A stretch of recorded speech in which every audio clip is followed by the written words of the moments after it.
ॐ यो भूतं च भव्यं च सर्वं यश्चाधितिष्ठति स्वर्यस्य च केवलं तस्मै ज्येष्ठाय ब्रह्मणे नमः।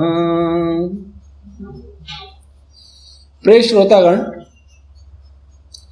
आज हम भगवत गीता का दूसरे अध्याय का 21वां श्लोक लेते हैं।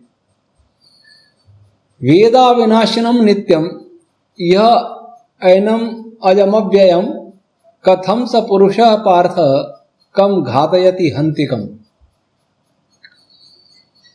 योगेश्वर भगवान श्री कृष्ण जी महाराज कहते हैं कि हे अर्जुन, ऐनम किसके लिए? आत्मा के लिए, क्योंकि प्रसंग आत्मा का ही चल रहा है। जो इस आत्मा को जानता है, कैसा जानता है या जान लिया है, कैसा? अविनाशिनम, आत्मा अविनाशी है, अर्थात आत्मा का कभी विनाश नहीं होता। और विनाश किसको कहते हैं? नाशः कारण लयः। दर्शनकार कहते हैं कि कारण में विलीन हो जाना ही नाश है। वैसे तो किसी पदार्थ का नाश नहीं होता, लेकिन जिसका नाश होना जाता है, इसका अर्थ है वो अपने कारण में, जिससे वो बना था, जिन अवयवों से बना था या जिस किसी ने बनाया था, जिस किसी पदार्थ से बनाया था, उसमें विलीन हो जाता है। जैसे सभी संपूर्ण ब्रह्मांड जब प्रलय काल होगा तो सभी मॉलिक्यूल्स में बदल जाएगा। फिर मॉलिक्यूल का प्रलय काल होगा तो एटम्स में बदल जाएगा। एटम का प्रलय होगा तो इलेक्ट्रॉन, प्रोटॉन, न्यूट्रॉन आदि में बदल जाएगा। इनका प्रलय होगा तो इलेक्ट्रॉन, क्वार्क रह जाएंगे, फोटोन रह जाएंगे। इनका प्रलय होगा तो साइंस तो नहीं जानता, पर इनका प्रलय होगा तो आकाश छंद रश्मियों और प्राण रश्मियों में विलीन हो जाएगा। और उनका प्रलय होगा तो मन, अहंकार, मैथ में बदल जाएगा। और उसका भी प्रलय होगा तो प्रकृति में बदल जाएगा। फिर प्रकृति का कोई कारण नहीं होता। सभी लोकों का कारण है उपादान कारण। सभी मॉलिक्यूल्स का उपादान कारण है, एटम्स का भी उपादान कारण है।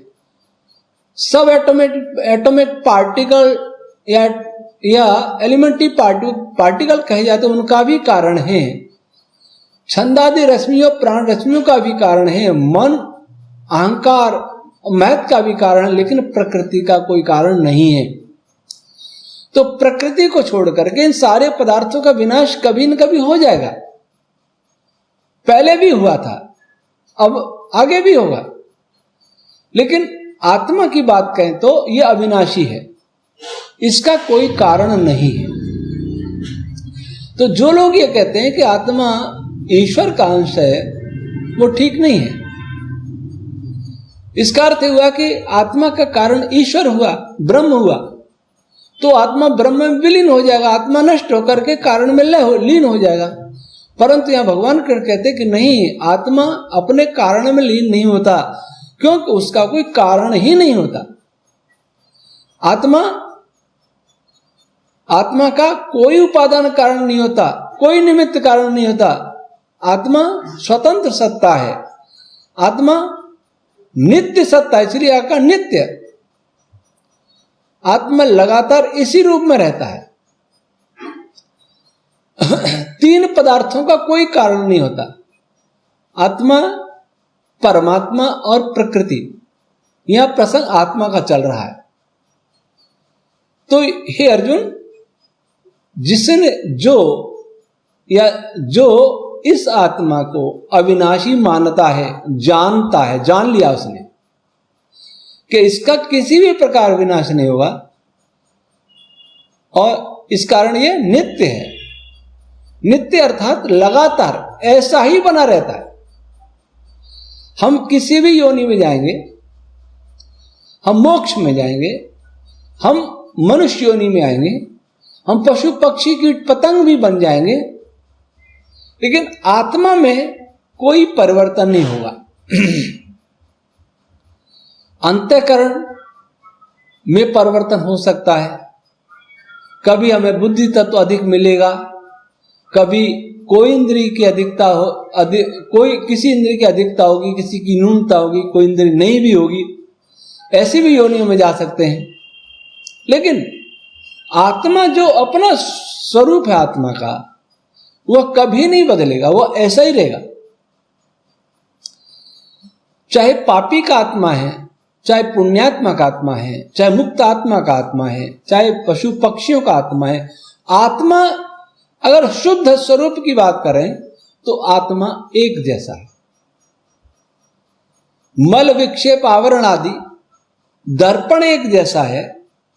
किसी दर्पण पर धूल मिट्टी लग गई है, किसी में तेल लग गया है, किसी में और कोई पदार्थ लग गया है, उससे गंदला दिखाई दे सकता है, लेकिन विशुद्ध रूप में देखें तो दर्पण एक जैसा ही है। वैसे ही मेरा आत्मा, आपका आत्मा, कीट पतंगों का आत्मा, चींटी का आत्मा, हाथी का आत्मा और उन ऋषियों का आत्मा, भगवान कृष्ण जी का भी आत्मा, भगवान श्री राम जी का आत्मा, ऋषि मुनियों का आत्मा और मोक्ष में है वो आत्मा, वो सब अपने शुद्ध स्वरूप में एक जैसे हैं, वो नित्य हैं, कोई परिवर्तन नहीं आता। आज आत्मा कभी पैदा भी नहीं होता, आत्मा का कोई कारण नहीं है, इसलिए कारण में लीन नहीं होता, और कारण नहीं है तो कारण से पैदा भी नहीं होता। जो लोग आत्मा को मानते हैं कि परमाणुओं के या मॉलिक्यूल्स के, परमाणु न कह के आज की भाषा में कहे एटम्स और मॉलिक्यूल्स से, के विभिन्न संयोगों से, एक पार्टिकल संयोग से चेतना उत्पन्न हो जाती है।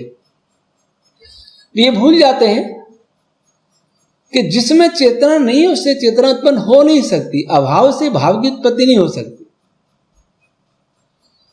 और जिसकी उत्पत्ति नहीं हो सकती उसका विनाश भी नहीं हो सकता।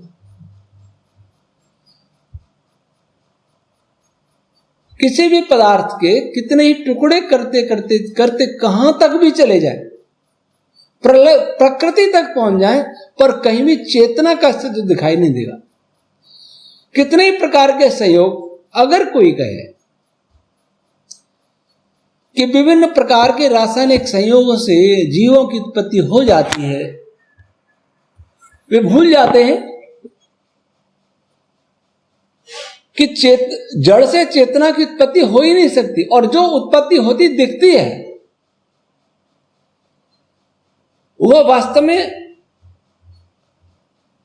किसी भी शरीर की उत्पत्ति होती है, शरीर के बीज की उत्पत्ति होती है, और उस बीज में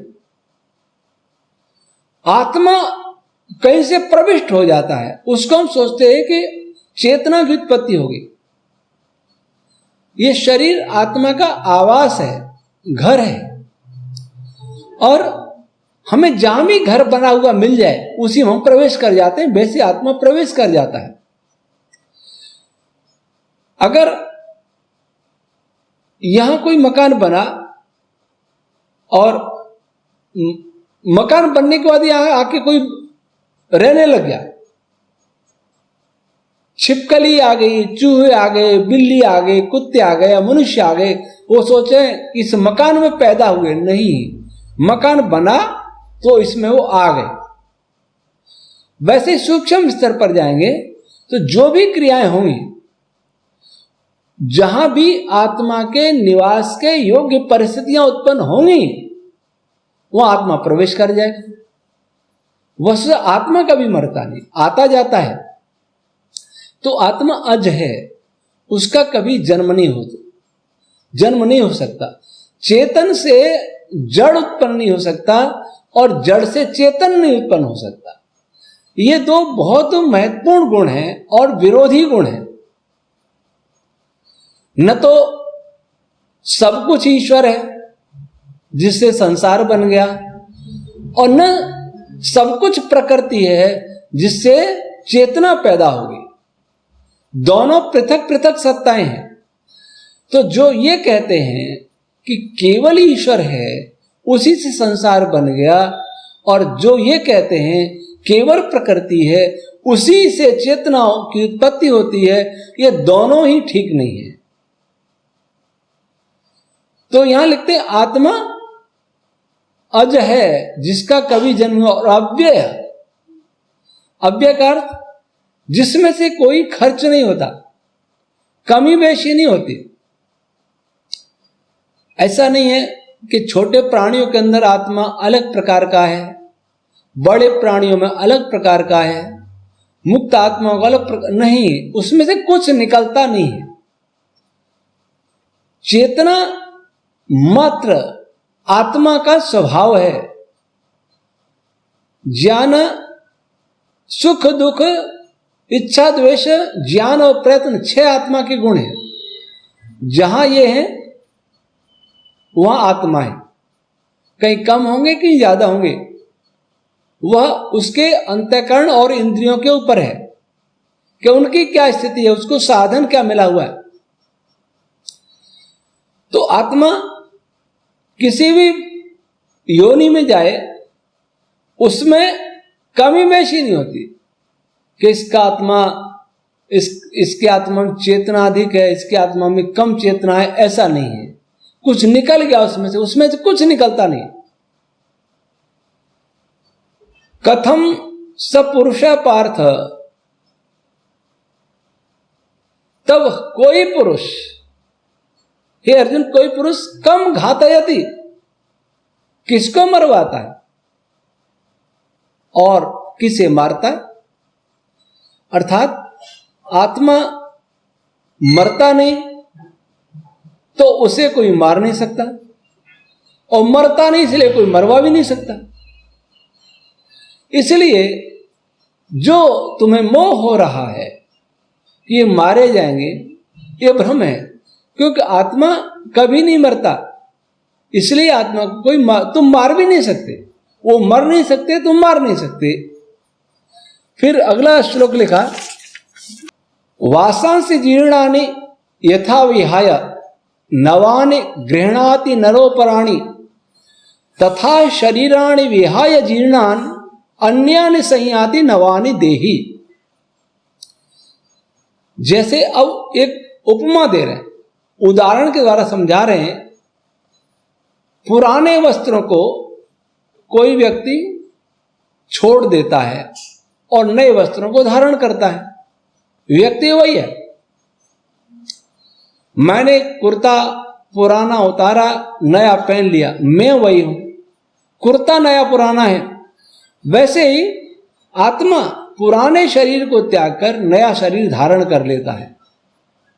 पुराने शरीर को त्यागना मृत्यु कहलाता है और नए शरीर को धारण करना जन्म कहलाता है। इसमें जन्म और मृत्यु दोनों ही आत्मा के नहीं होते, ये शरीर के होते हैं। शरीर जिन पंच तत्वों से मिलके बना है उसी में विलीन हो जाता है, और फिर अवसर पाकर समय आने पर उसी आत्मा को फिर कोई और नया शरीर उन्हीं पंच तत्वों से बना हुआ मिल जाता है। ये बातें कहने में बहुत सरल है, लेकिन व्यवहार में बहुत कठिन है। गीता पढ़े, वेद पढ़े, उपनिषद पढ़े, जीवन में नहीं आया। यदि जीवन में नहीं आया, जीवन में आया होता तो हम भी शोकाकुल नहीं होते, दुखी नहीं होते, शरीर का इतना मोह नहीं होता, इसी के लिए खाने पीने में लगे न, इसी की साथ सज्जा में न लगे रहे होते। हर व्यक्ति ऐसे जीता है जैसे वो अमर है। लेकिन यह कृष्ण भगवान कह रहे हैं कि शरीर का और आत्मा का संबंध वैसा ही है जैसे हमारा और हमारे वस्त्रों का, हमारा और हमारे मकान का। जब तक है संबंध, जब तक है, नहीं है तो छोड़ के चले जाएंगे। और उतार के फेंक देंगे, वस्त्रों को उतार देंगे। तो ये अर्जुन, यह शरीर मरता है, नाश को प्राप्त होता है, पुराना होता है। आत्मा न पुराना होता है न नया होता है। आत्मा न मरता है न जन्मता है। शरीर मरता है और शरीर जन्म लेता है। तो इसलिए तुम मोह मत कर। आज ये 2 श्लोक हुए, आज इतना ही। शेष अगले रविवार को। ओम शम।